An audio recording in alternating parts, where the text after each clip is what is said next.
Wicked ending explained and how it sets up Wicked Part 2.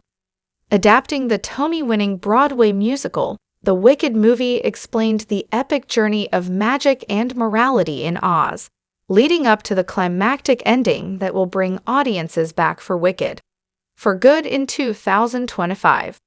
The film starts with Glinda the Good announcing to the Munchkins that the Wicked Witch of the West is dead.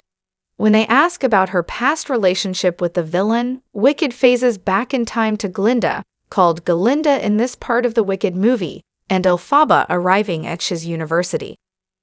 Galinda and Elphaba are forced to room together after the latter is unexpectedly admitted to the school as a student of sorcery under the guidance of Madame Morrible. Though they start out detesting one another, they develop a friendship. Turmoil grows when the talking animals' rights are removed and a beloved professor is dragged out by soldiers, leading to Elphaba and Fiyero taking action. When Elphaba is invited to visit the Emerald City and the Wizard, it leads to the action-packed ending, which serves as the midpoint for the two-part Wicked movie. Why Elphaba rejected the Wizard's offer in Wicked. After the Wizard and Madame Morrible trick Elphaba into giving the monkeys wings, she realizes that he never did it himself because he has no powers. He confirms this fact and offers her a home with him in the Emerald City that would give her safety and power if she only works with him. He even says Glinda can stay with them if it will keep her happy. However, she rejects his offer with righteous indignation, and multiple factors play into this decision. Firstly, the knowledge that he never had any powers cracks every ounce of respect and admiration she previously had for him. She's less easy to manipulate now that the reverence she once held for the Wizard is gone. Additionally, she showed earlier, when offered the chance to change her green skin, that she cares more about justice for others than she does herself. Her life experiences grant her empathy for the talking animals, who are deemed different, just like she is. To accept the Wizard's offer would be to accept their oppression. Why does Elphaba go to the West? At the end of Defying Gravity, Elphaba sings the line, "So, if you care to find me, look to the western sky." In the Broadway musical, the line is never explained. She doesn't learn about Kayamoko, Fiyero's castle, until late into the second act, so that can't explain her decision. The main explanation fans settled on was that Elphaba chose to go in that direction because of the historical, problematic symbolism of manifest destiny and traveling west for a better life. However, the movie hints at an explanation that fits within the narrative instead of relying on real-life knowledge.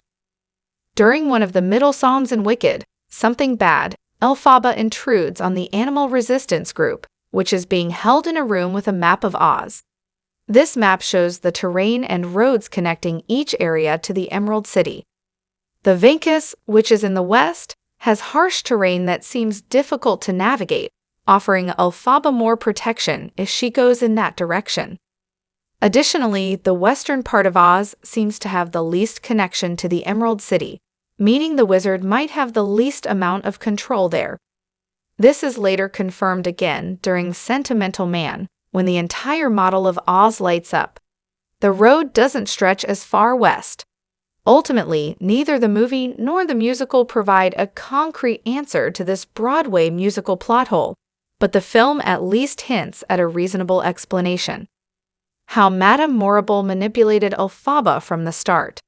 At the end of Wicked, Elphaba asks Madame Morrible whether she planned to use Elphaba from the beginning, and the villain's response inadvertently confirms that she was manipulating the young witch the whole movie.